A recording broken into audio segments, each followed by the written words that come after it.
Hello, Lugano.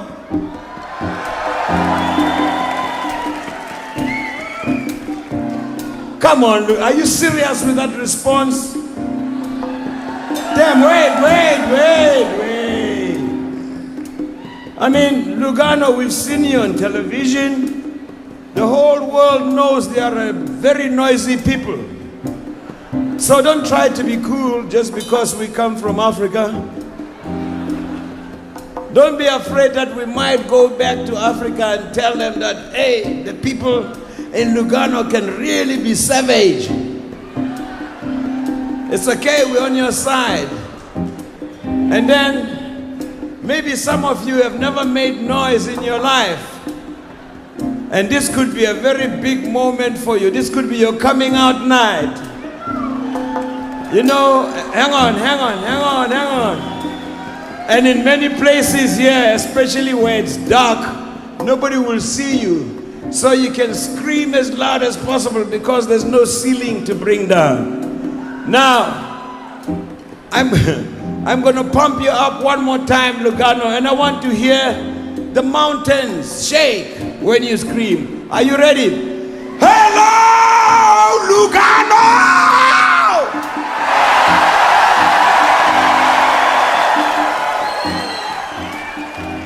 God damn it! Trying to be cool. Okay, now that you feel loose, I'd just like to dedicate this song to all those people we see on television who are always running and falling and hiding and scrambling and dying, running away from wars that have been started by very stark, raving, crazy men who either put themselves in power or they were put there in power by the very people who are running away. We see them with bundles on television and we just shake our heads and sigh. I don't know what happened to us, the human beings, but we seem to have lost our sense of outrage that we had in the 60s and 70s. And now we just look at our laptop and shake our heads. But we'd like to dedicate this song especially to the people of Darfur, the people of Somalia,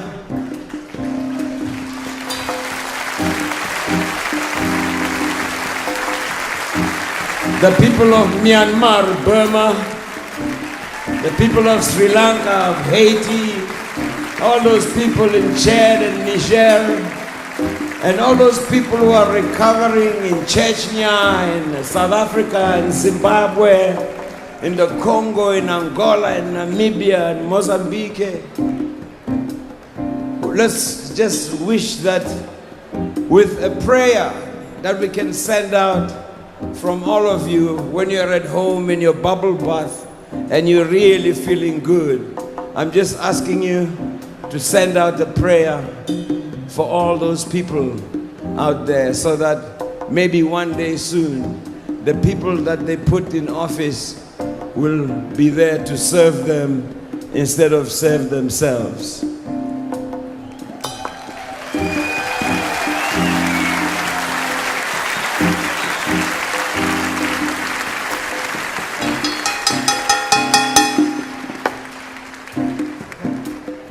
There's a train that comes from Namibia and Malawi. Welcome to The Couch with me, Amma Pratt. Good evening. Well, this is one of the many series that we are bringing you from Winneba, where we are having the 3rd annual Pan-Africanism Today conference, you know, and like I always say before I introduce the show, it's a great time to be African. I'm enjoying myself. I'm excited. The vibe here is great. The feeling is great. Awesome people, awesome ideas is the only way to move forward. Well, we started the show, you know, listening to Hugh Masekela, just to say may he so rest in peace. This evening, I am going to talk about a topic that, you know, is, I mean, we've been talking about all the great things about Africa and Pan-Africanism, you know, but there are things that sometimes tend to fade or take away from the color of Pan-Africanism. And this evening I want us to talk about one of those things, one of those things that make you go a little sometimes. This evening we are talking about xenophobia, and I always say that, well, who am I to, do justice to some of these topics? And so I always bring you people who have, knowledge. Knowledge about the topic and who can do it better than I could ever do, and this evening is no exception. And so for this evening's conversation on xenophobia, I have with me Pakamele from NUMSA. Hey honey. Hi, nice to see you. Nice to see you. And I have with me Linda from NUMAYAS trade union. Well, NUMSA is also a trade union organization, and NUMAYAS too is a trade union organization. Hey beautiful Linda. Hey, how are you? And then, of course, there's Eunice from Pan-Africanism Today. These are the organizers of this awesome event. Hi, Eunice. Hello, thank you for having us. Yes. Awesome to be here. Well, let's just talk about xenophobia and what it is. Some say it's a dislike for people of other countries. Some say it's a deep fear of foreigners. They are different, but I think the idea is the same, isn't it? It's just, since we have the microphone, let's start with you. What would you say, in your opinion, forget the dictionary definitions, in your opinion, what would you say xenophobia is? I think for me it is very often, it is rooted in an understanding of that there are different countries and different nations, and that these different nations are fundamentally different to one another, and therefore when we interact amongst one another, be it as South Africans, as Ghanaians, as whatever these are, that is the limit within which interaction is permissible. And those who are there's insiders and outsiders once you've started drawing borders. So it is only via this. So xenophobia is really the idealization of borders, and I think some questions must be asked about where do these borders come from and why do we have them. And I think useful at times, and I'm saying this within the South African context largely, xenophobia has to do with borders, and it's quite broad in terms of us being, whether it is fearful or hateful or disliking people who are from beyond the borders. But I think sometimes we do need to specify, because we're not always treating every foreigner the same way. So what is this phobia really? Is it a phobia of everyone who comes from beyond the borders of the South African nation state? Is it a phobia for people who have dark skin colors, and we should perhaps call Afrophobia rather than xenophobia? Or how do we understand this? So I think, if we've given the opportunity now to give my opinion on what this concept means, I think it has a lot to do with adhering and idolizing the borders of nation states, and starting to think that there's a fundamental difference in the humanity of those who are within the nation state versus those who come from without it. Wow. We could go on and talk about something else, but what should we all just say what we think xenophobia is and then take it from there? Linda, what would you say xenophobia is? I think, in addition to what Janessa said, xenophobia also comes about because of lack of access to resources. Because you see foreigners moving into a nation state and maybe taking what the people of that nation expect that it only belongs to them. So they failed to access jobs, they failed to access resources because the foreigners are coming in taking that away from them. So that builds some hatred, that creates some differences, and people stop seeing each other as brothers, and yet we are all Africans. I think both my colleagues have summed it up really, really well. It is a reflection of a capitalist system in crisis when you see acts of xenophobia, or when you see this hatred which is being manifest. Because ultimately, what are people responding to? People are responding to the fact that they are being denied. They are being denied what in fact all of us should have, you know. And so what happens in a situation where xenophobia is prevalent is you have a situation where people are competing for resources, and then when those who are local to that area feel as if they are being denied that, then they blame it on a particular group of people. So it has everything to do with the capitalist system, and it's one of those things that we must fight against and defeat, because ultimately what we have to do is we must not make the mistake of looking at the problem and blaming the people. We must go beyond that and look at the system which creates the kind of inequality where people find themselves, where they are competing with each other so much that they feel as if they have to destroy or hurt others just in order for them to survive. Okay. Now, when you put it like that, I mean, when I put all of these things together, okay, thank you for leaving me with no questions once again. but then let's look at, I like the fact that you talk about the source. Let's look at the source of the problem. Let's tackle it from where it's coming from. It's not a people problem, it's a system problem, right? But it's people manifested, isn't it? People manifest this problem. So my question is, what is it that is causing this problem? And let me rephrase and give a practical scenario. Here in Ghana, you know what I mean, we also have other nationals coming in and working. And we have other nationals coming in and actually having better jobs. Not just taking the jobs that we think are ours, but having, because people come in immediately, they are experts, you know, and they are paid better and all of that. But it's never been an issue. And so for me, I think that there has to be a people problem too, somewhere there, before we can look at the system. I don't know if I'm making any sense. All right. Anybody wants to react to that? Well, I think, if you don't mind, sorry, but I think if you look at the problems, for example, South Africa has a real problem with this, where in our communities there have been many instances where there's violent flare-ups in poor communities, and it only happens in poor communities, where there's violent flare-ups against foreign nationals living in that community. Now, South Africa's xenophobia in many ways is unique to other countries in its expression.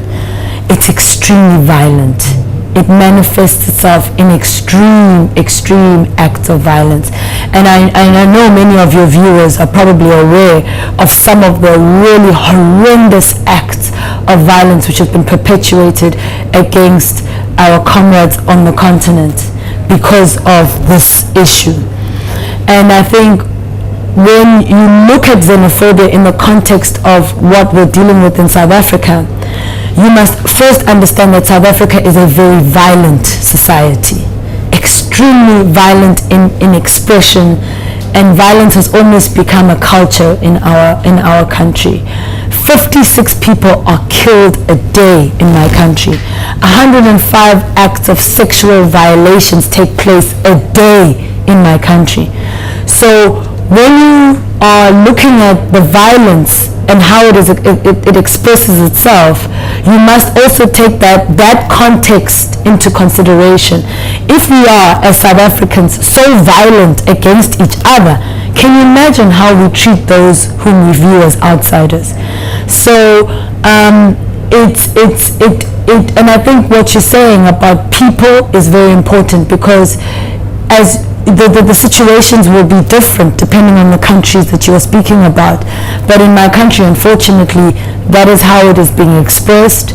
The crisis that capitalism has created, where the vast working class majority still languishes in poverty and extreme unemployment and extreme inequality, when they are highly stressed, unfortunately, that rage gets taken out on the most vulnerable. And the most vulnerable in my country are women and children and foreign nationals. And so even when you look at our crime statistics, those are always the victims of brutality in South Africa. Linda, that's a different, you are from a different country, you know, so give us a perspective, and then Eunice, you can take it again. As you have earlier said, that you have foreigners here in Ghana, Yes. but you don't have that kind of reaction. We also have foreign nationals in Zimbabwe, and we also don't have that kind of reaction from people. I think it goes to the history part, the colonization part. If we look at apartheid that was in South Africa, I think it was one of the most brutal systems of colonization. And I feel that maybe South Africans need to heal from that. They have not yet healed from apartheid. Yes, they are now independent. They are now running their own country by themselves. But then this thing is from inside. It's in the mind, it's in their hearts. The sufferings they went through, they have not healed from that. Because we cannot say it's because of lack of access to resources, because unemployment is everywhere across the globe. Failure to access resources is everywhere. But we see the South Africans reacting more, which means there is something more to it than in most countries. Yes, you want to help us understand, I want to agree, because I think this is the points that have been made are absolutely crucial, and I think it is, I mean, again, because I'm from South Africa as well, that is the easiest point of reference. I think this point Linda just made, that about how far have we really come since the end of apartheid. Not how far does the bourgeois narrative say we've come, but really how much has society changed?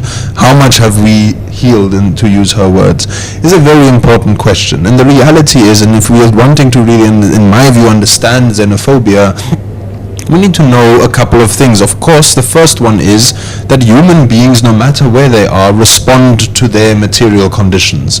If my material conditions are such that there is limited resources, and there's one plate of food, and Linda from Zimbabwe comes across the border, and now suddenly what was one plate of food becomes a plate of food shared between two people, that there might be, but the question that must be asked, and this is the one that was made by Comrade Pakamile earlier, that the key question is not how much, like, why is there scarcity? That's the question. It's not about treating the symptom, the fact that as a result of scarcity people are struggling. It's about the fact, why is there the scarcity in a world where the greed of some has allowed for such accumulation of wealth, of resources, of food. Food is being dumped in many parts of the world, and we are finding ourselves fighting in the townships of South Africa about expired food products. So this is kind of like the analysis of the situation must start out by understanding that there are material conditions to which we are all reacting and interacting with, and that there is this dialectic relationship between ourselves and the conditions around us. But what is very important to understand, and how do we understand South Africa specifically reacting as badly as it does to the fact that people migrate, and they migrate for all kinds of reasons. In fact, the South African economy is the product of migrant labor system, which was not only the South Africans, the people from Malawi, from Zimbabwe, from all parts of the region that have built up the economy to what it is today. Of course, it is the super exploitation of the people that have come from across the region, but what South Africa is today is the product of more than just South Africans. So this is the first, like, historically that is true, but across the continent, across the world, people move. Often they happen to move as a result of the inhumane atrocities that are the product of capitalism. The fact that there are migrants traveling across Europe to come and fill up Germany from the Middle East is not a happy coincidence. It's the product of wars that have been propagated against the people of Syria, for example. It's not an African problem. It's not a, so that the kind of movement of people for whatever reason is the product, is a systemic challenge. It's not a challenge of these people just like the grass that's greener on the other side of their borders. This is a naive understanding of what it is. But what makes us, coming back to what makes us so different, I think we do need to understand and try and analyze.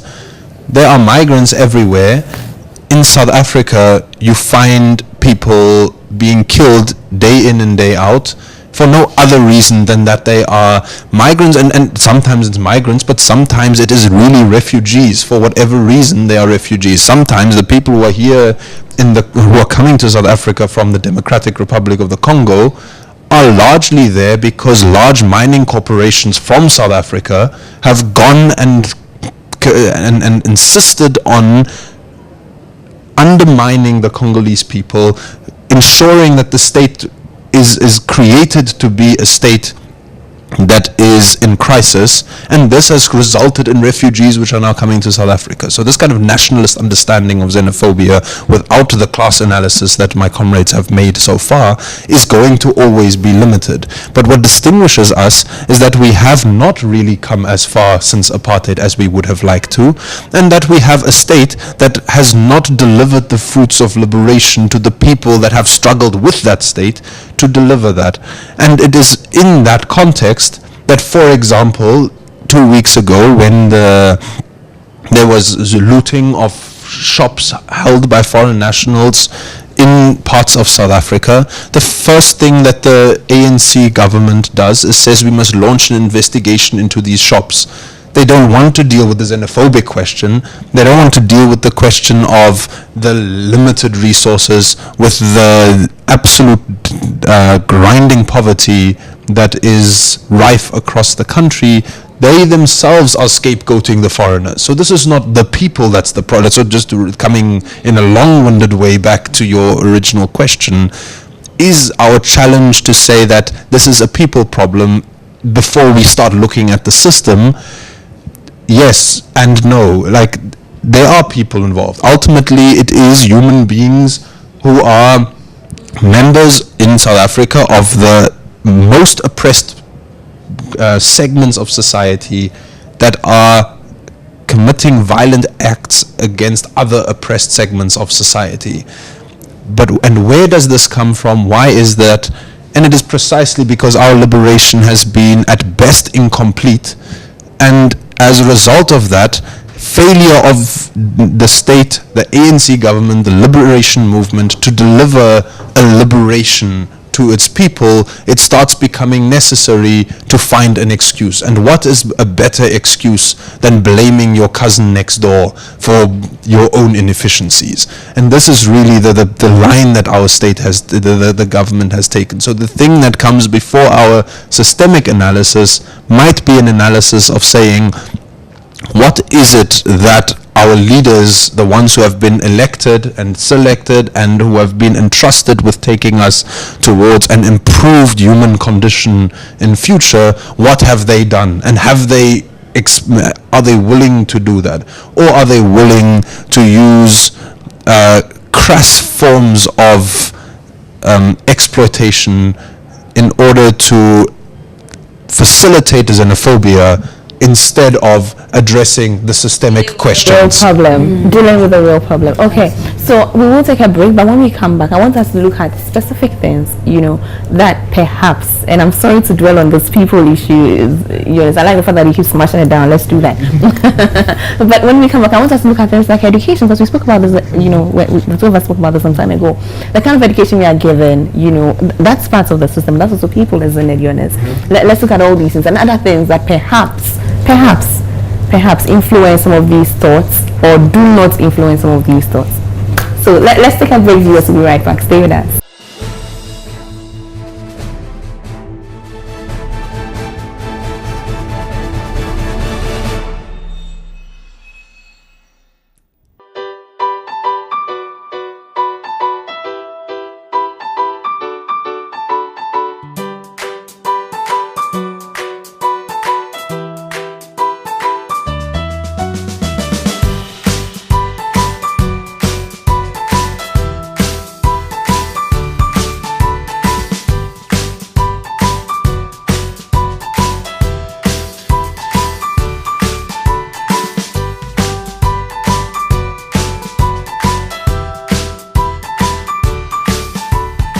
The Bridge Kiddie tab It's your best gadget option for the kids. It is a real tablet with a lot of educational and entertaining apps. It is very strong and durable. Bridge Kitty Tab, the best learning companion for every child.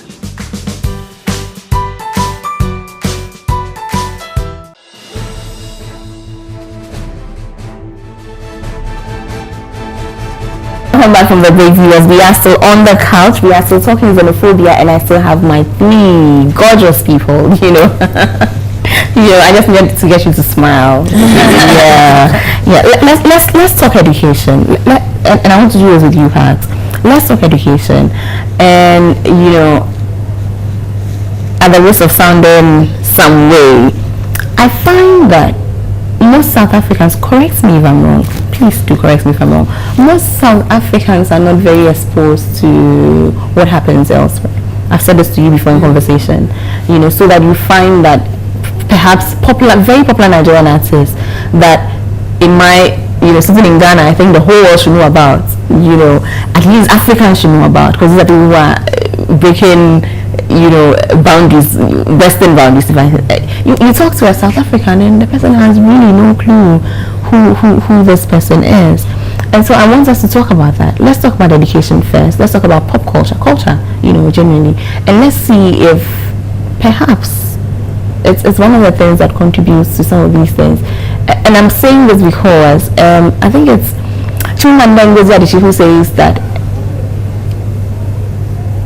appreciating people within a context tends to explain how you deal with them.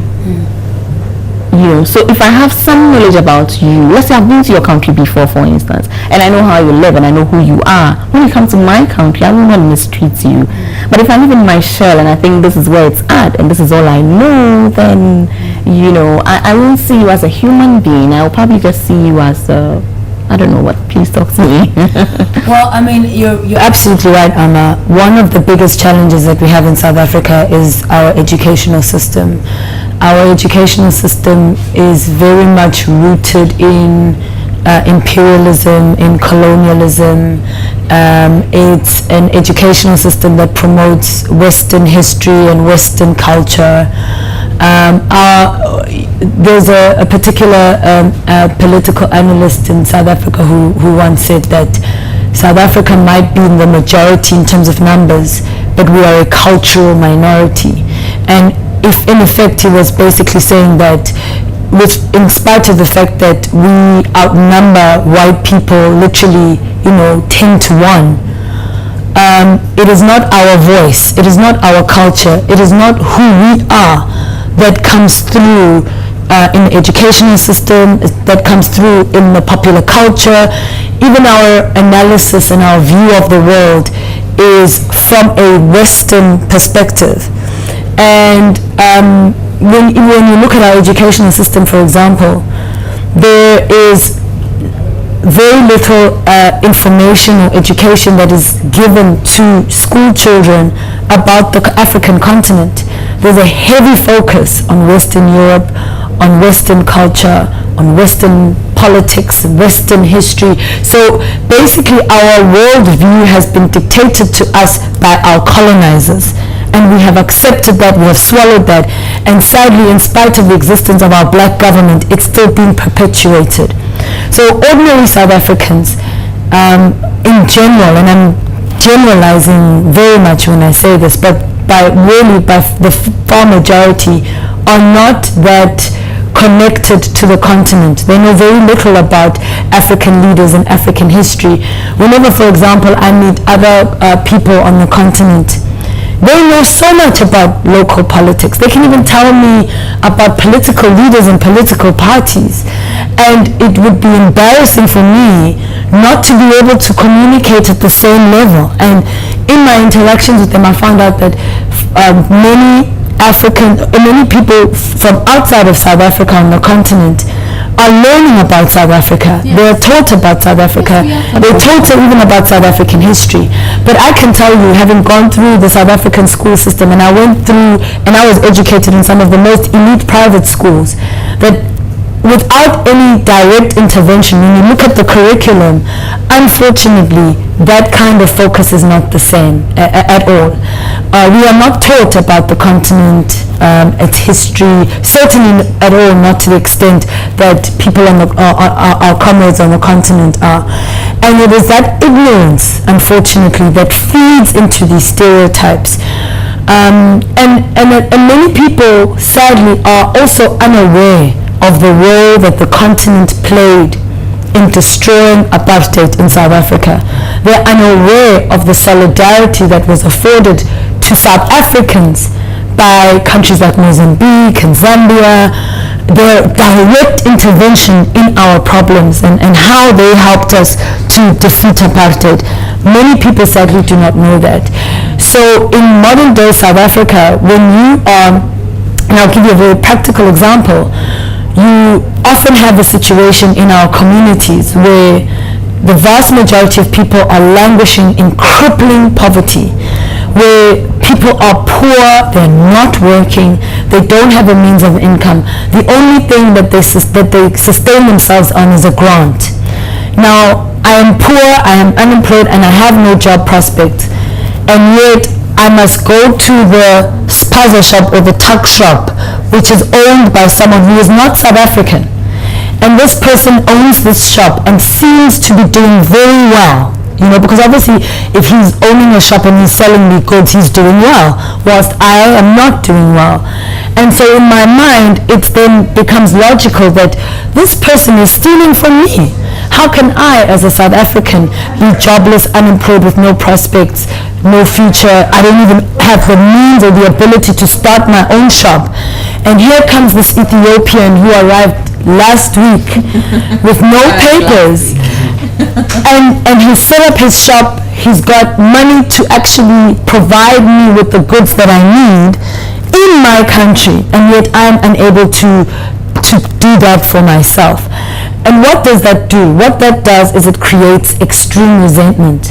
We see this even as a trade union in the workplace, where our members will find themselves being displaced, retrenched, and dismissed from work because the bosses have decided that I'm going to hire this Ghanaian worker, or I'm going to hire this Mozambican worker without papers, and I'm going to hire this person and pay them less, make them work more, because they're not going to give me troubles, they're not going to go on strike, they're not going to go to the police and complain about how badly they've been treated, because they are vulnerable. And so what they've done is they've created a situation where the working class now views other Africans not as brothers and sisters, but they view them with suspicion. They view them as an interloper. This is someone who has come here to my space to take food out of my mouth and take opportunities away from my children. And that is at the heart of where the anger comes from when these acts of violence take place. Wow. I mean, the two of us are looking from outside with the South African situation, but let's talk about, you know, what pertains, you know, directly in your country. What's the education like? Do you have the same experience? You know, because here in Ghana, hey, we answered about everything. Perhaps because of who our first leader, I was going to say was, but is actually Kwame Nkrumah, and his obsession with Pan-Africanism and the unity of Africa. So I think that perhaps may make Ghana a special case. I don't know. What's the situation in? And as far as education is concerned in Zimbabwe, Yes. I think that is one strength that Mugabe left us with, President Mugabe, because he believed so much in education, and most of us are educated. So I think What type of education? we are educated. Academic education. And In terms of Pan-Africanism. Yes, even our history. We know our history. We study the South African history. We study the Zambian history. We study history of almost all the countries across the globe. You see. So when I see South Africans, I understand them because I know their history. You see. So education is power in that it allows you to accept and understand any situation that you can get into. With us now, maybe it's because of the education, we travel a lot. We love to travel. Zimbabweans are all over the world. South Africa it's like next door, you know. You just go, yes, you just go to South Africa. But I have noticed that I frequent South Africa, and I have noticed that the education system in South Africa has been designed in such a way that it limits the black South Africans to information or even to access to the education, because it's sort of like restricted to parameters that go well with the capitalists. And if you talk to a lot of South Africans, you will realize that they have not been to Zimbabwe. But Zimbabwe is just next door. Yeah. Maybe they don't even know the border to Zimbabwe. They have not even been there. But you don't blame them, because they were not capacitated to understand where they got their independence from, how they got where they are. Because it was because of the input of other countries that South Africa is where it is today. And at times, you just want to go and see, I just want to be in Zimbabwe. Just cross the border and go to Bay Bridge, just to feel Zimbabwe, you see. And also the education system in South Africa, I feel, the pregnancy issue, that as a child, if you get impregnated whilst you're in school, you go and you give birth, then you come back. Yeah, that is a policy that is there. But how many white children get pregnant whilst they are still in school? And what effects does motherhood have on a child who is now a mother and also trying to go to school? What do you really achieve from that? Are we going to be at the same level with that white child who has been to school, no disturbances, no pregnancy? I see where you're going with it. You see? I see where you're going with it. So essentially, you're talking about the educational system and comparing and saying that you find the South African problematic, in certain areas. Yes. Okay, I appreciate that. Eunice, I mean, so I get that. I get that in the past, or even presently, the educational system is not where it's supposed to be. I can appreciate that. And forgive me, if I keep coming back and sounding like, the outsider, and forgive me. I am playing the devil's advocate. I get that, but it's 2018, Eunice. It's 2018. We are all exposed one way or the other. We all have been exposed. We all have, read beyond what we have been taught. So I appreciate that there was a systemic, deficit. But also, at what point do we start taking some responsibility, right? No, I think it should be clarified that I don't insisting on the need for a systemic analysis, for an analysis that goes beyond just kind of like blaming poor people for killing one another, should not absolve people who kill one another from the guilt. I mean, if I go and commit a crime is a crime and I must be held accountable for that.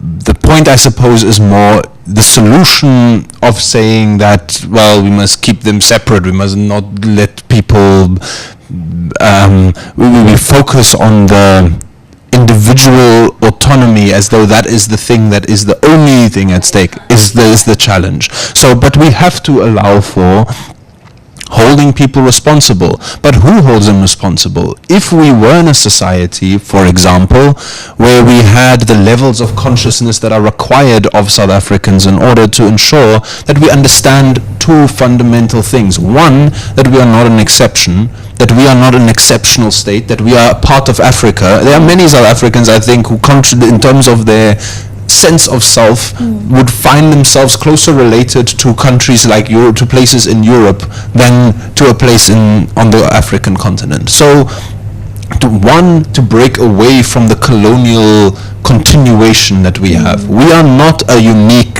different people. We are were a colonized people, and we are now in our post-colonial period. There are lessons and exchanges that we can learn and engage from our brothers and sisters across the continent politically that we'll never get from our colonial masters. So one is to break away from the colonial education system and just a colonial way of being. It's not only about education, it's about everything. Who are we? How do we do? The culture, our entire existence, to shift away from it being informed by some kind of glorification of our former and in many ways current oppressors. So that's one. And the second one is to break away from a capitalist understanding of how our society ought to be organized. The reality is, on what grounds should we distinguish a South African worker from a Zimbabwean worker? The system that oppresses us, in many instances, the companies that we are working for. The capitalists don't have this problem of xenophobia and our borders, our country versus your country. I walk in here with my bank in Ghana, the bank card I have in South Africa I can use here. Why is that? It's because the capitalists have figured out that borders are restricting our unity and our ability to exploit. We as the working class, and us who are interested in advancing the interests of the working class in this class struggle, must necessarily understand that we are limiting ourselves in our ability by having this warped understanding that there's a difference between the working class of one side of the border versus another. And this is where I say that I think this is why I agree completely on the questions around education, around what is the political line that we wish to maintain, and that runs through our education system, that runs through our political parties, that runs through everything that we do. There's a shift that is necessary on every front, and it's only once that happens that we will really hold those individuals accountable. Because the person who goes into the Somali shopkeeper's shop while he's in there and sets it alight is not being dealt with by the members of his community. Like, we can say that individual is out of line and they are accountable, and they certainly are. But that accountability can come only from members of that individual's community whose levels of consciousness have exceeded that is provided to us by the South African state. The South African state is quite happy for us to remain the colonial subjects, to remain the people who have embraced neoliberal capitalism in its current form. There's no reason why Cyril Ramaphosa's government will has any desire in changing that, because it's only by that being the case that we have the capacity of maintaining our status as the most unequal country in the world. This is the mandate of our of our state at the moment. So it is the task of us, and by us I mean the people on this couch, because it's is not going to be coming from the state in South Africa, to shift the priorities amongst our people, so that the levels of consciousness are such that when I walk into a shop and I start picking a fight with someone on the grounds that they were not born in the same geographic location as me, my brother and sister and uncle and neighbor tell me I'm being an idiot because I am embracing something that is not beneficial to us as a class, and that I need to escape this colonial and capitalist understanding of what our way of being ought to be. And this is, I think, about it. It's about that. So when we talk of education, what is the kind of consciousness and class consciousness that is produced by our education system, which is a terrible education system, to be honest, because as someone who did study history, for example, I matriculated in South Africa. I have completed my high schooling with courses on South African history and so-called world history that did not have Africa in it. We learned about world wars, we learned about Russian revolutions, we learned about French revolutions. We did not learn about the liberation struggle on the continent. And it took me going to university, studying history, to finally be exposed for the first time to the history of Zimbabwe. This cannot be. On what grounds should a South African child not have an intimate understanding of the context, with the continental context, the Pan-African context that we have come to be in? And this is, I think, the task. This is the facts, yeah. Sorry to interrupt. No, but I think what Jonas said earlier about who does this benefit answers the question perfectly. Because ultimately, while the working class in South Africa sadly is engaging in these battles with other members of the working class from the continent, it's actually a way of distracting people from who is actually to blame for your conditions.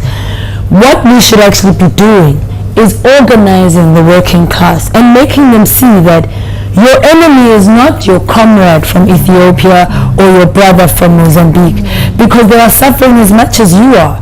Actually, the person you should be dealing with is the Ramaphosa of this world, who are driving an agenda to ensure that you remain poor, and driving an agenda that to ensure that you are denied education and denied health care and die in a hospital without Panado or basic medication, which is the case in my country, unfortunately.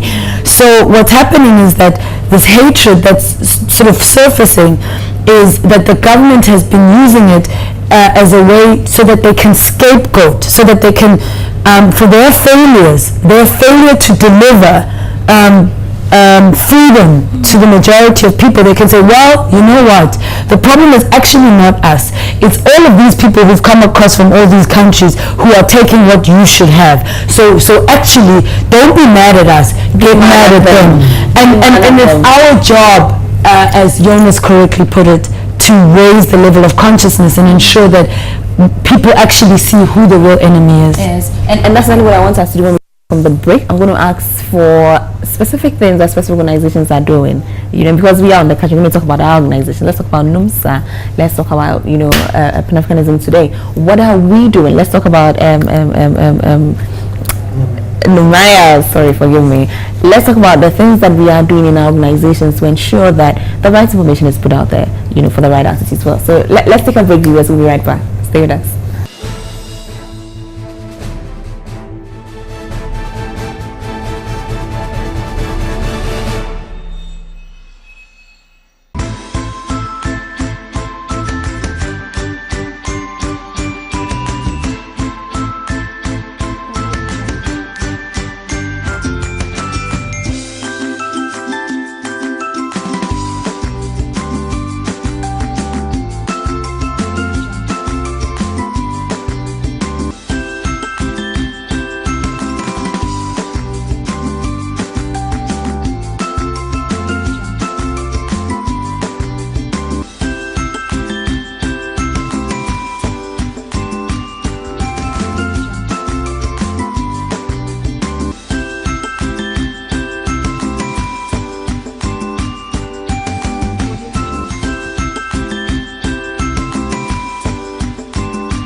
waarheen ook gaat. Er is altijd die stralende bron.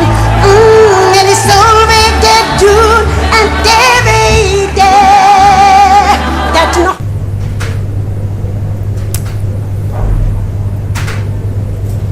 Welcome back from the break, viewers. We are still on the couch. You know, we are still talking xenophobia, and I am still with Fakamele, with Linda, and with Eunice. Well, I like where the conversation is going so far. You know, we have been looking at waters, you know, and perhaps what is and waters. But we need to take the conversation forward and talk about, you know, how we are dealing with it today, you know, and the approach.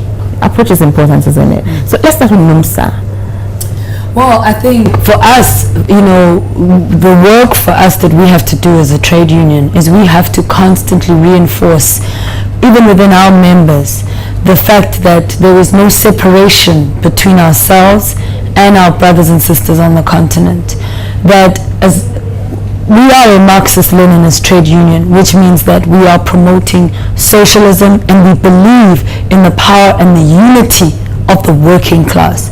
So we do a lot of political dialogues and discussions where we unpack these issues, because it's very important for us, for our members to understand this. They are part of these communities where a lot of these acts take place, and we have to do the work basically of the damage that our educational system has done.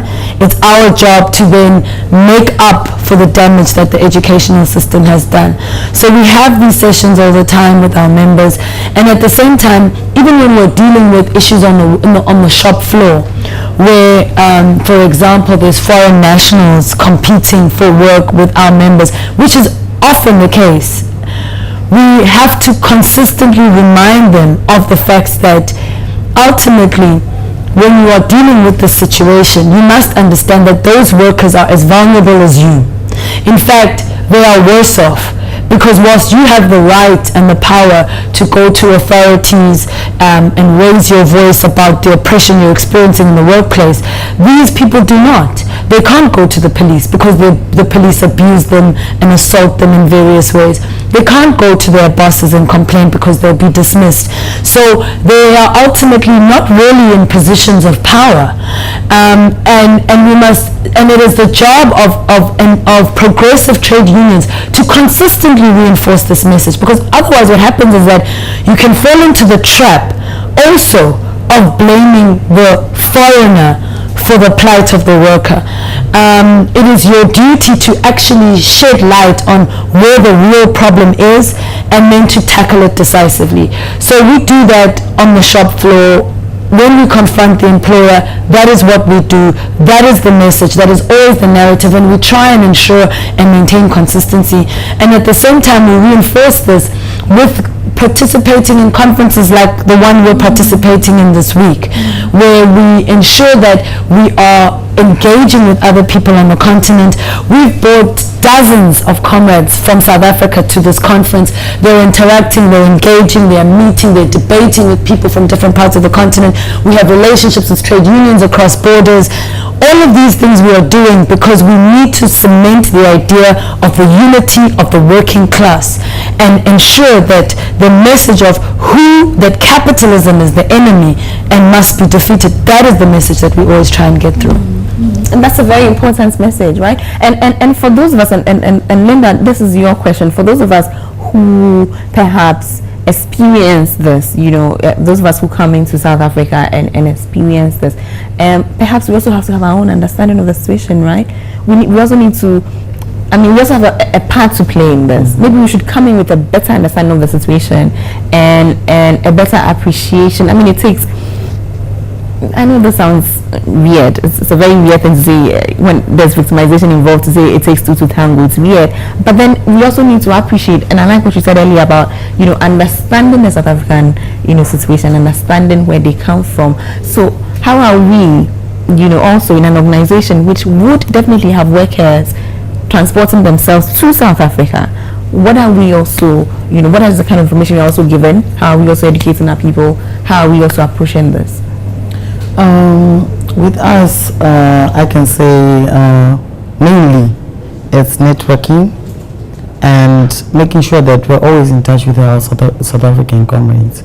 We are also sending our union members to Nkurumah School, which is a political education school, and they are interacting and experiencing the South African life there.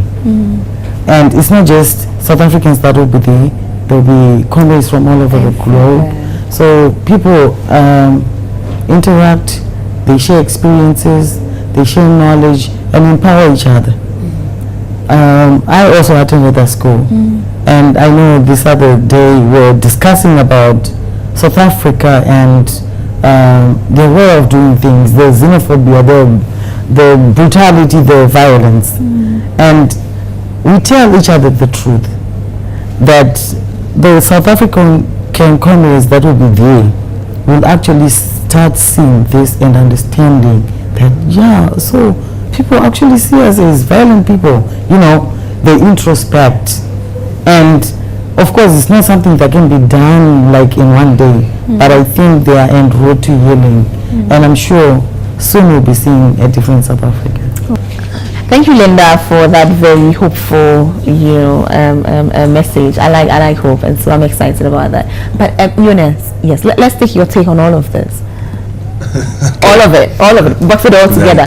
As you from South Africa, our expectations from outside the outside the country, and all, put it all together. The relationships we should have. What do you think? First that, and then secondly, and perhaps most importantly, what your organization is doing about it. Okay, I'll start with the last one. Okay. Because I think it's the work that is built. So Pan-Africanism today is the name of this conference, and there are various parts of what is being done by this organization.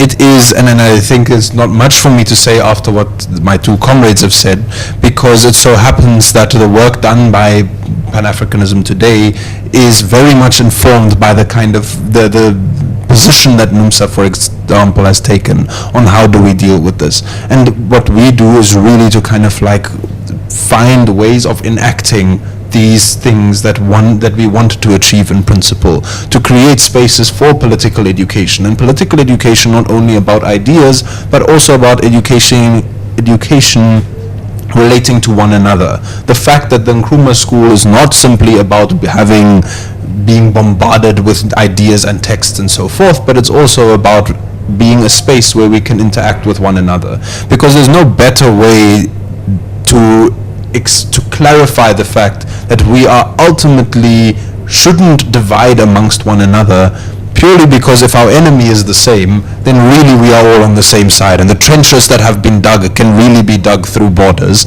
when we are dealing with that same enemy. There's no better way to get that point across than for a trade unionist from Zimbabwe and a trade unionist from South Africa to sit together for a 3-week period, engaging ideas, engaging one another, and realizing we're the same. Things are, the battles we are fighting are so similar. We are on the same side of this class struggle. So I think, be it an education project, be it a conference meeting like this, I think the area where I would say we would need to improve on, and I think the meeting and the educating and the interacting is useful, it at some point will become necessary for us to pick up joint programs together, so that we understand that the struggles for, say, wages, and this is, I think, our comrades in NUMSA have set a good example on this on various points, that when workers go on strike in Shoprite in Namibia,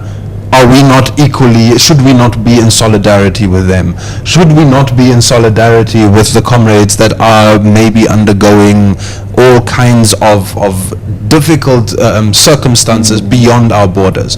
So to start developing, and this is I think an area which has started and I think we need to continue building on, is to say that if we do agree that the struggles and the situation and the material conditions of the working class are the same, and therefore we need a unity of the working class, and we agree to that in principle, and we want to move away from this idea that we need to fight with one another when in reality our enemy is something different, then the way in which to do that is to really start picking up programs of solidarity, of working together, of cooperating across national borders. And I do think that coming on to the kind of second, or what was the first question, there's a need for us to understand and I think there's been a heavy focus on South Africa, and rightly so. I think South Africa has, on this question, performed poorly. I mean, this is a very good example to start looking at South Africa to see how do we deal with xenophobia. But again, I think we do need to understand that, like, yes, this is an extreme manifestation of a symptomatic problem of capitalism in South Africa. And whatever we understand about that, whatever our strategy is for dealing with that particular case study, we do need to start thinking about how do we expand beyond that. And how do we start thinking about building projects of unity, of understanding, raising these levels of consciousness across the world, so that the working classes everywhere understand that even, and I mean the examples of this are many, the problem of xenophobia in my view is ultimately a problem created by capitalism and solved by socialism. And therefore the task that we have is to start building the socialist project, not in one country, not adhering to borders drawn by people in Berlin in 1884, but adhering to an understanding that ultimately we are all faced with the same enemy, being bombed by the same bombs, being exploited by the same kinds of people, and therefore we must start unifying our struggles against a capitalist machine that has been gaining momentum for a long time and has been enacting its will upon us through the imperialism of very many countries, and particularly the capitalist class in that countries. And I think this is, to me, the direction we need to go in, beyond xenophobia, beyond South Africa, and start thinking about how do we deal with the conditions that create xenophobia. And there I think that is a global project of the working class. I think we're all in agreement about that, right? We're all in agreement about that. And I appreciate the fact that you say, well, South Africa is an important case study. But the truth is that if you're going to be very realistic about the situation on the ground, it's in every country. Every country has its own form of it. Perhaps it's not as profound as happens in South Africa, but if we are going to be very truthful, every country has its own its own form. You know, in Ghana I mean, it's not profound, but you know, there are what's it called, all these once in a while issues. You have a demonstration here or there about specific policies, you know, about specific locations. Sometimes it's circle, or specific industries like the textile industry, you know, and it's normally up there about policy. I like how we do ours, but it's the undercurrents are always, you know, it's about borders at the end of the day, you know. So yes, indeed, South Africa is you know, we've taken it all the way to the 100 is on another level, but perhaps as Africans we need to start having these conversations, because it's our reality. It's our reality. And so maybe quickly let's look at, and because we are here at a conference, you know, of Pan-Africanists, and we would all in one way or the other shape whatever outcomes we get from here, perhaps let's just talk to the organizers and tell them, you know, where to take this conversation from as Pan-Africanists, and understanding that perhaps socialism and Pan-Africanism is the answer to xenophobia. What are we taking away from this conference on this subject, Eunice? I think, I mean, it would be interesting because currently there's a session that is meant to consolidate some of the consensus that was reached in this conference, but I suspect that the direction we are going into is along the lines of what you are suggesting, that in reality we need to start thinking quite concretely also, because it's quite easy to sit on a couch and say socialism is the answer. How do we really concretely go about what is the first step we take towards that socialism? And these are, I think, the discussions that are being had, and I think I am very optimistic about the resolutions that are being passed. But what needs to happen is that we need to start understanding, and it is of significance that we are in a town where an ideological institute was founded, which was ultimately a Pan-Africanist project. It was about building up the next generation of leaders who will understand that the plight of this continent has to do, yes, with national liberation and moving beyond that and escaping the neo-colonial condition that we are currently finding ourselves with. There were levels of success to that project, but from Winneba, I think what we do need to resolve is to say that let's start investing again in the next generation of leaders from across the continent that are going to, and there are more and less subtle ways. Part of it has ideological and conscientization aspect, but part of it is really just people knowing one another, people interacting with one another. The very important point that was made, that do we just see other people? Do we engage with them? There's value to having, be it a South African and a Ghanaian young person who in 20 years' time are going to find themselves in the kind of position where they have the opportunity to deal with xenophobia in a better way than our current South African state, for example, has chosen to deal with it. That interaction today is something that can pave the way for a more emancipated future. And I think this is the kind of thing that the conference needs to start focusing on, and because that is if that were to be the mandate, there is a need for a continuity to this project. It's not about just getting together in Winneba. It is about saying we're getting together here, we're agreeing that we resolve that Pan-Africanism and socialism are the answers that we need that cannot be delivered by capitalism. And in order to continue building that, what we need is to start building relationship, interaction, and to start raising and through that engagement, raising the levels of consciousness of all our people across the continent, across the world, to start understanding where are the battle lines really drawn. Because in reality, they're not drawn between a South African worker and a Zimbabwean worker.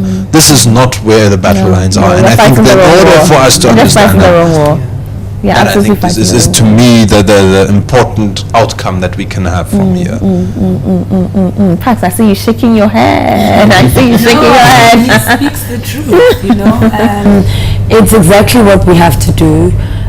It's a difficult task. This is not an easy solution. People are looking for easy. I know my government is looking for an easy solution, and they don't want to do the hard work. The hard work here is, first of all, the provision of decolonized, free, quality education. How about we start there? And if you're not going to do that, then unfortunately you're not even going to begin to deal with this problem. We still have a curriculum which was given to us by imperialists. We have a black government that's done nothing to intervene on that front.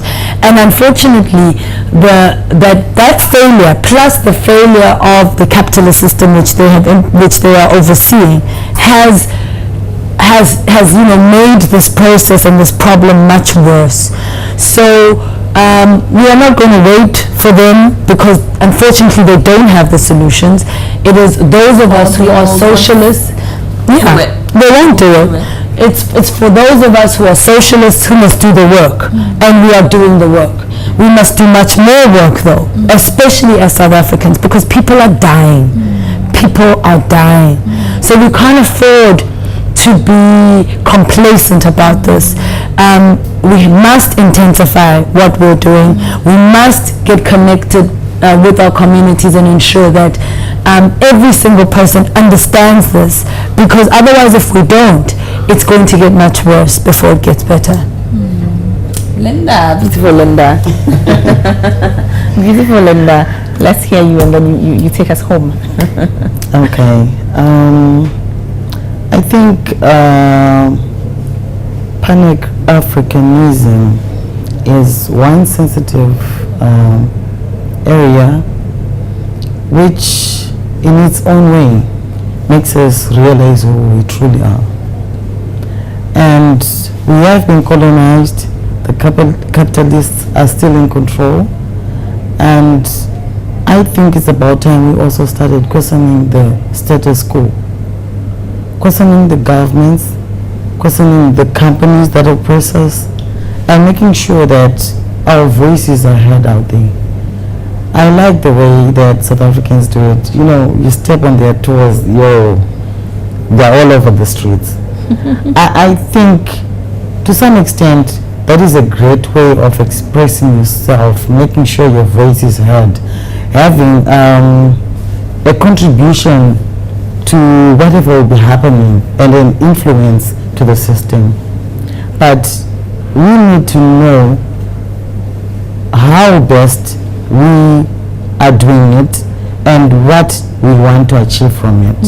Because we might end up doing just, opposite things and pointless stuff, and they let you do it because you're fighting a wrong war and doing a totally different thing from what they what was impact. Yeah, being distracted. Yeah. So I think we need to be focused. We need to organize, and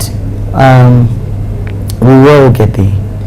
She always ends on hopeful notes. She said we will get there. Beautiful Linda. Yes, beautiful Linda. Well, thank you guys. Thank you. Awesome to talk to you. As always. Awesome to talk to you. I think I will take what you said, Eunice, about the fact that this conference by itself, just the fact that we came is a step. Right? Yeah. Right? That's what you're saying, right? Well, that's what I'm taking from what you're saying. That's true. But just the fact that we are all here, how many of us? About 500? Yeah. About 500 of us. 62 different countries. 62 different countries. All of us here gathered just on Pan-Africanism. Even if we are just here to sit and chat and drink and go home, just that act by itself is something, right? And then beyond that, we are having these conversations. And so, well, like beautiful Linda said, it's not a bad situation. It's a hopeful situation. Thank you guys. Thank you guys. I enjoyed you. I enjoyed you. Well, viewers, so this has been our conversation. So we are stressing on the fact that it's a global African community. It's a global African community.